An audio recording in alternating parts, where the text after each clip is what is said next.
Hey everyone, it's Adam and welcome to the Pizza Pug Pizza Puppet from Puggloo's Pizza. I love this puppet. This was an interesting one just because pizza monsters have been done before, and we were tasked to, again, this read in the script as he opens the lid of a pizza box, the one on top. The pizza has a face of a monstrous pizza creature. It opens up its mouth quickly and whips its tongue out around Chad's neck. we really wanted it to be an impactful moment with a cool creature where you want to pause and look at this thing and see what's going on. I think if it's like pug-inspired monster, that would be fun. It was interesting how it kind of evolved because at first we go, well, let's just sculpt the pizza and work from there. We started in clay, kind of designing this character, where its mouth should be, where its eyes should be.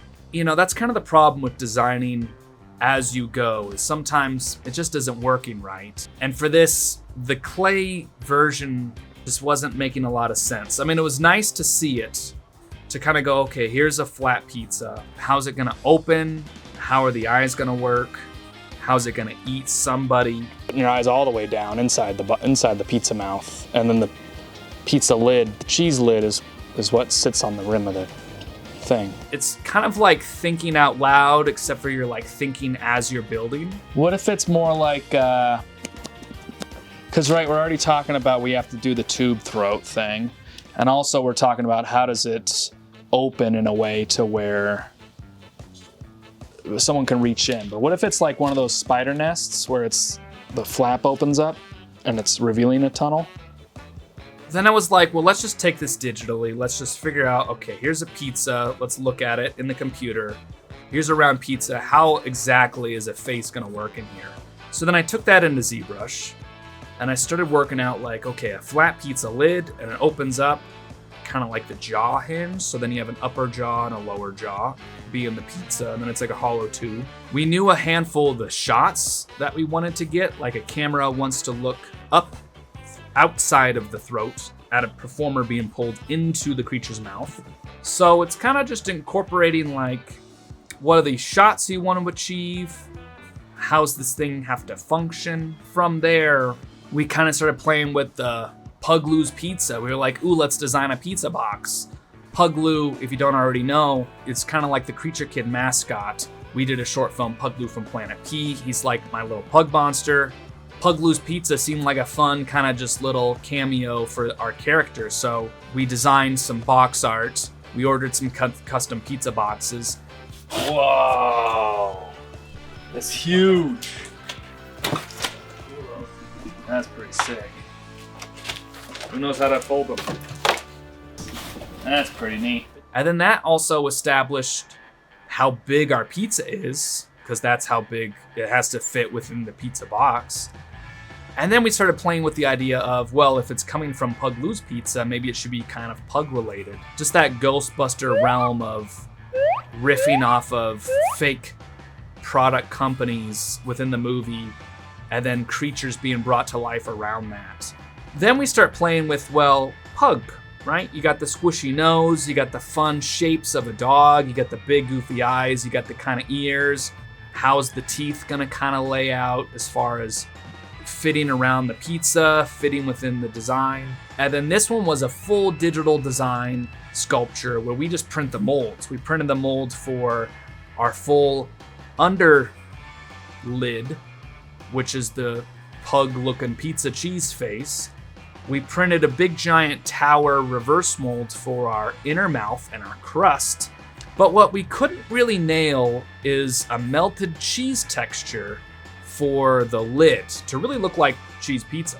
So for that, we resorted to practically sculpting it. Now, what we ended up landing on that seemed to make the most sense was using monster clay with a cheese grater. What we're gonna do is we're gonna get this cheese grater and we're gonna grate the clay just like it's cheese. What's different about monster clay than Chavant and other kind of oil, waxy based clays is that it's less sticky, and it is almost like a cheesy texture. It is kind of like, it comes in like a little cheese block. It also melts really nice and kind of melts shiny. And then I think we'll do a thin layer covering the wood with this cheese. Melt it. Pretty melty. Go like 65% melt. Okay. And then that'll give us a base. And then we'll top it off with less melty cheese.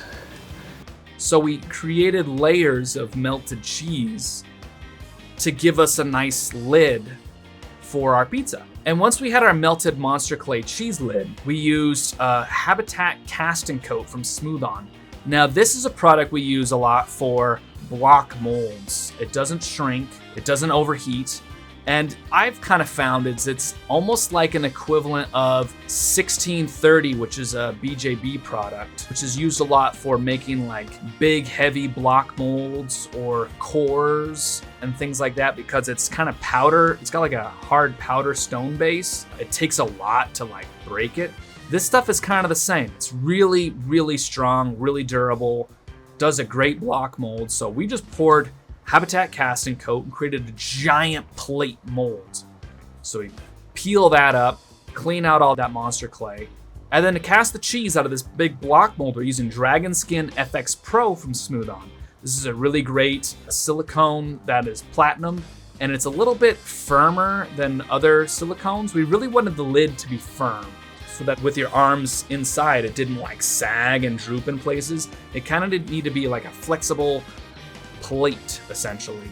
We even embedded a couple layers of window screen, actually, to give it a little bit more structure, to be a flat pizza when your arms are in there, and then when it opens up, you can still contour the creature's face and bend it. With the silicone for casting the pizza, we ended up tinting with Silk Pig, our white kind of mozzarella cheese color first, and then backing it with our red sauce color, so it looks like melted cheese with sauce underneath. And open it up all the way.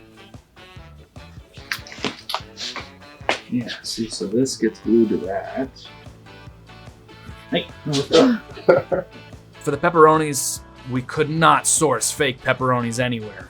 So we just ended up 3D printing filament block molds, just open face molds, and then casting with Dragon Skin silicone, just flat pepperonis, like a slight curve, and just making a bunch of these little pepperonis and then gluing them onto the cheese pizza lid. I was always planning on having this just be a cheese pizza, but it just didn't seem right. It just wasn't really, I don't know, it just wasn't looking too pizza-like. So the pepperonis really tricks the mind into thinking, yes, that's a pizza. And then from there, we just go on painting our pizza, painting our cheese, and adding our little burnt, kind of toasted brown edges and really detailing it out so it looks like a cheese pizza when it's just sitting there, and then opens up to a cheese sauce kind of creature. Now his teeth were just 3D printed on our Jupiter SE, which is an incredible large format resin printer.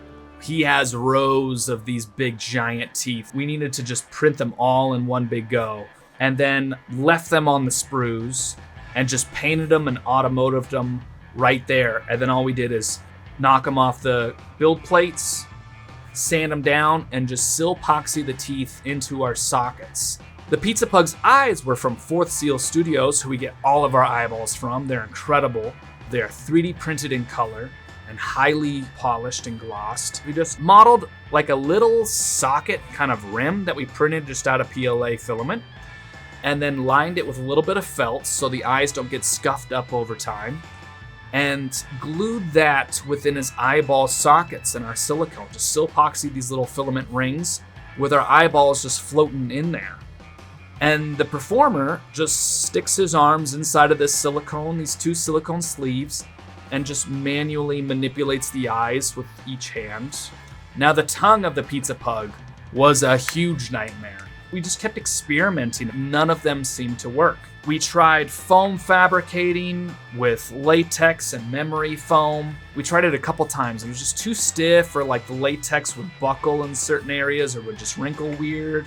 We tried a silicone skin with polyfoam. But what we landed on for the tongue was just casting it out of just straight Flex Foamant 8 from Smooth On. It's a self-skinning 2-part polyfoam. We just closed our giant 5-foot 3D printed mold up, tipped it, tinted our polyfoam to be kind of on the pink side, and just did it in one big batch. Put a little bit of rope in there just so it has something to tie to so it doesn't like pull out of the mouth of the creature. The straight polyfoam one came out beautifully, moved really nice. Just straight polyfoam, you could just tear it in half. So we just really kind of went heavy on the rubber cement painting, just kind of sealing it. And it was just the perfect kind of tongue. And I'm really happy with how that came out. I'm really proud of our Pizza Pug. I think he came out really cool.